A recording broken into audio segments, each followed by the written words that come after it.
በአንድ ወቅት እነዚህን ሶስት ጉምቱ ሰዎችን ኢቢኤስ አንድ ላይ አቅርቧቸው ነበረ። ሰይፉን እንዲሁም አሁን ላይ በህይወት የሌለው አስፋው መሸሻን እንደዚሁም ነፃነት ወርቅነህ። በእነዚህ በምስሉ ላይ የምትመለከቷቸው ሶስት ሰዎች አሁን ላይ ያሉት በህይወት አንድ ሰው ብቻ ነው። ሁለቱ ወደዛኛው ዓለም ሄደዋል። ሰይፉ ብቻ ነው ያለው ማለት ይቻላል። ነፃነት በዛሬው ቀን ህልፈተ ህይወቱ ሲሰማ እንደዚህ ነበር ያለው። በኢቢኤስ የልጆች ጨዋታ ብቻ አይደለም የሚታወቀው፣ በቲያትር በፊልም ኢንዱስትሪው ዘልቆ የገባ ሰው ነበር። ከሰራቸው ፊልሞች መካከል አንደኛው ሲቲ ቦይስ፣ ሳልነግራት፣ ያንቺው ሌባ፣ ኤፍቢአይ፣ ቾምቤ እና ሚስተር ኤክስን የመሳሰሉ ፊልሞችን ሰርቶ ነበረ። በአንድ ወቅት ለሰይፉ ኦን ኢቢኤስ በቀረበበት ፕሮግራም ላይ ሚስቱን የተዋወቃት ዩኒቲ ዩኒቨርሲቲ የተማረች በነበረበት ሰዓት እንደሆነ እንደዚሁም የሶስት ልጆች አባት እንደነበረ ይፋ ተናግሮ ነበር። ባለቤቴ በጣም ጎበዝ ናት። እንዴት ተዋወቃችሁ? አርቲስት ነች ወይስ? አይ አርቲስት ምን በወጣት ከአንድ ቤት ሁለት ሰው ይቀቀላል እንዴ? በኮፒራይት ከአንድ ቤት ሁለት ሰው ይቀቀላል እንዴ? በኮፒራይት ምንድነው ፕሮፌሽኗ? ሙያዋ በአካውንቲንግ በሴክሬታሪ ምናምን ተመርቃለች። እሷ ዩኒቲ ስትማር እኔ ኑሮን ስማር ነው የተገናኘ ነው። እንዳጋጣሚ ሰፈራችን የነሱ ቅርብ ሰዎች ነበሩና ሀዘን ተፈጥሮ እዛ ነው የተገናኘ ነው። እንደ ጳውሎስ ኞኞ እርሱም እንደዛ ነው እንዴ? ስታለቅስ ደስ አለችኝ ማለት አባቷ ሞቶ የጳውሎስ ኞኞ ባለቤት ሲያለቅሱ አጽናኝ መስሎ ነው የገና። ብዙ ሰው የሴቱን ውበት የሚያገኘው ሰርግ ቤት ነው አይደለ? ጋሽ ጳውሎስ ግን ያገኘው ለቅሶ ቤት ነው። ስለዚህ ነፃነት ኞኞ ይያዋል። እንደዛ ተቀራረብን። የዛን ጊዜ ግን እኔ ቲያትርን አይታጣቅም። እኔ የዛን ጊዜ የዳዊት ኢንዚራ የሚባል ቲያትር ነበር የምሰራበት ማለት ነው። ግን አላየችውም ነበር። እሺ። እና አሜሪካ ሄዳ ስትመለስ ነው ፍሬሽማንን እየሰራው ያገኘችው። ስትመለስ ነው ቲያትር ያየችው ማለት ነው። እና ቆንጆ ነው ተውቡቃችን። ያው በዛ ሆነ። የሰው ልጅ መገናኛው ብዙ ነው። መገናኛው አንዱ ሲሸኝ አንዱ ይጣመራል። እንግዲህ እግዚአብሔር ይመስገን አሁን ሶስት ልጆች አፍርተናል። ማማን ናቸው? ቀጥላለን። ማማን ነው ስማቸው? ትልቁ መሐሎን ይባላል። ሁለተኛዋ ግሬስ፣ ሶስተኛዋ ሌላ ንጹህ ነፃነት። የሁለቱ ስም ግን የውጭ ነው የሚመስለው። ውጭ እኮ ነው ያሉት። አይ መሐሎን የመጽሐፍ ቅዱስ ስም ነው። ግሬስ ደግሞ ያው እንግሊዘኛ ቢሆንም ያው ጸጋ ስጦታ የሚለውን ቃል ያጠራቅ እንትን ይላል። ብዙዎቹ ኢትዮጵያ እየመጡ አሁን የአሜሪካን ሀገር ሲያስቸግሯቸው ኢትዮጵያ እየመጡ እየገረፉ የሚሄዱ አሉ። አይ ለነገሩ ያን ያህል አስቸጋሪ ባይሆንም ትንሽ ጥንቃቄ ጠይቃል። ልጅ ማሳደግ እዛ በአብዛኛው የመንግስት ነው የሚመስለው። ልጅ እኮ እዛ የመንግስት ነው የሚመስለው። አብዛኛው ሀፋፍ ነው። ያው ትንሽ ነገር ካጠፉ 911 ሊደውሉ ይችላሉ። እሱ ተደውሎበት ያውቃል? ኧረ በፍጹም። እኔ እንዳልከው በኢትዮጵያዊ ቤተሰብ በኢትዮጵያዊ ስርዓት እንዲያድጉ ጥረት ታደርጋለህ። ልጆች ግን ደግሞ የሚኖሩበትን መምሰል አለባቸው። የሚኖሩትን በዛ ነው፣ የሚሰሩትን በዛ ስለሆነ ነው። እኔ አሁን ከባለቤቴ ጋር እኔ ልረዳቸው ሞክራለሁ። የሚያደርጉትን ነገር አትከልክላቸው ነው የምትለኝ። እነሱ ማድረግ አለባቸው። ያው በሆነ ጊዜ ላይ ካናይ ነው የሚሉት። ካናይ ነው በቃ መፍቀድ አለብህ ያንን ነገር እና እየተንገዳገዱም ቢሆን 5 ሊትር ወተት እዚህ ጋር አስቀምጠው ሊቀዱ ይሞክራሉ። በቃ የሆነ ነገር አላቸው። ደስ ይላል እሱ ነገር ማለት ነው። ያው እንግዲህ በዚያውን እዚህም አንድ ልጅ እኮ 5 ዓመት ልጅ 5 ሊትር ወተት እቃው የለም እንጂ ደፋና እነሱ በእንግሊዘኛ ሊቅ ናቸው፣ አንተ በአማርኛ ሊቅ ነህ። ከልጆች ጋር በምን ትግባባለህ? በሊቀ መላኩ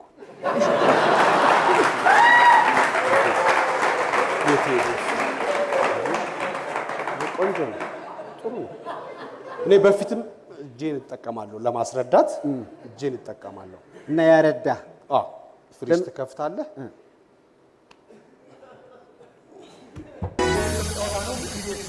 ዛሬ ተወዳዳሪ ቤተሰቦች ይገኛሉ። ወደዚህ መተው ራሳቸውን ያስተዋውቃሉ።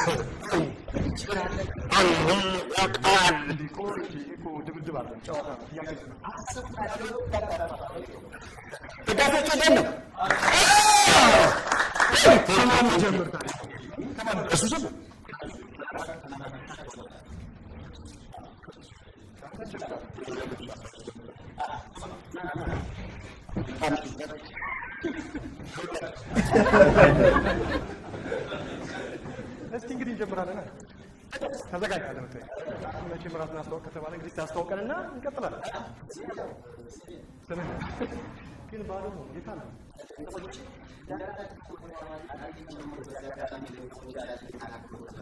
አስመስጋኝ ነው። 20 ሰከንድ ይበቃል። ከሰውነት ክፍላችን ውስጥ እድገቱን የማያቆም የቱ ነው? በምላሳችን ቀምተን የማንለየው ነገር ሰውን ሰው ያደረገው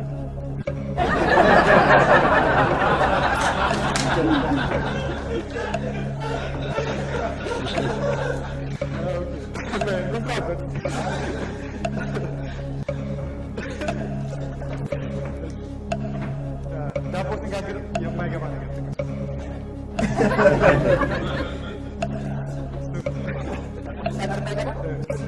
አራተኛው እንግዲህ ኮምፒውተር ሲበላሽ የመጀመሪያው እርምጃ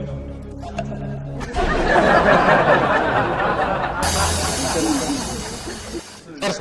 እሺ እንግዲህ ውጤቱን እናያለን። ከሰውነት ክፍላችን ውስጥ እድገቱን የማያቆም የቱ ነው? እስኪ እንሄዳለን።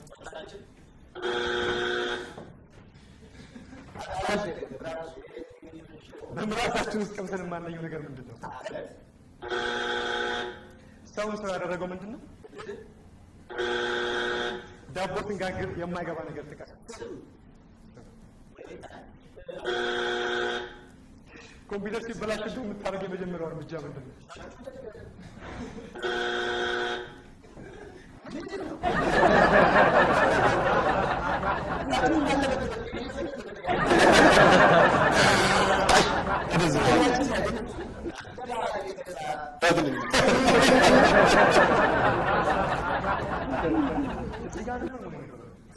ቀዝቀዝ ይላል።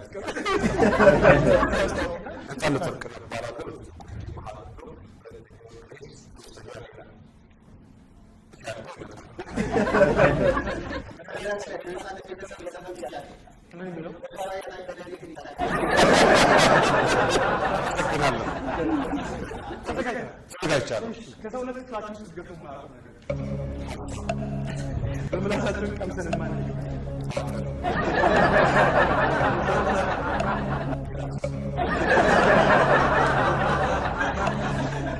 ዳቦ ስንጋግር የማይገባ ነገር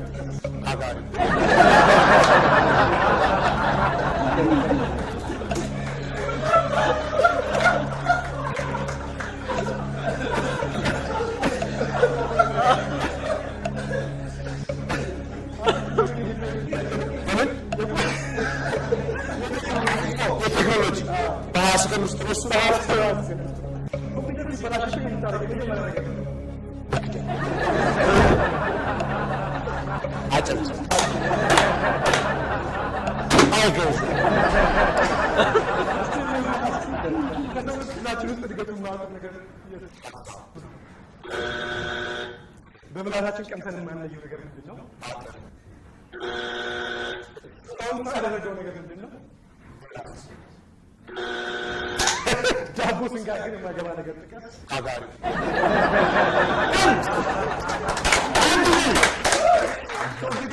የመጀመሪያው እርምጃ ነው የምታደርገው። ቴክኖሎጂ እናመሰግናለን። ቁጥሩ ውድድር ነው። አልጨረስንም። ገና ምልክት አለ። ወደ ምልክቱ ጭውውት ሄደናል። የ30 ሰከንድ አለ። እዛ ጋር የሚወጣልህን አይተህ በምልክት ለሱ ትነግረዋለህ። እሱ መመለስ አለ።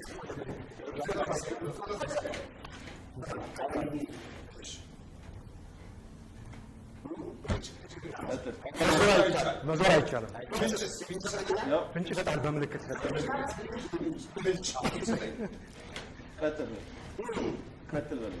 ቀጥል እንግዲህ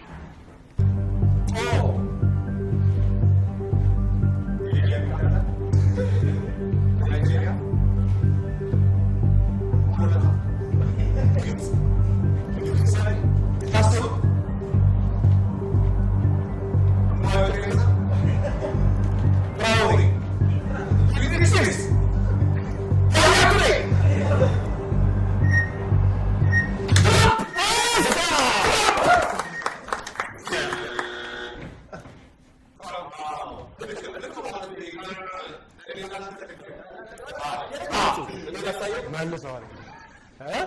እንዴ በጣም በጣም በጣም ግሩም ነው። ተዘጋጅተሃል? ቀጥል።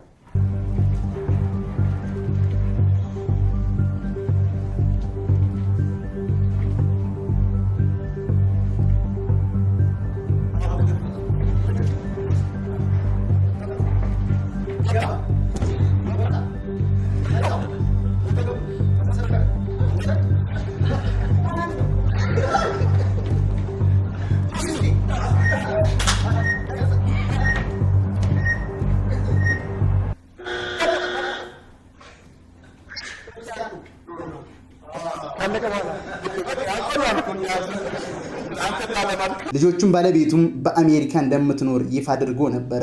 ሰይፉ አስፋው መሸሻ እንዲሁም ነፃነት ወርቅነህ በክልል ጊዜያዊ ጣቢያዎችን ለመክፈት እያወሩ ነበር በዛ ጊዜ። ነገር ግን አልተሳካም።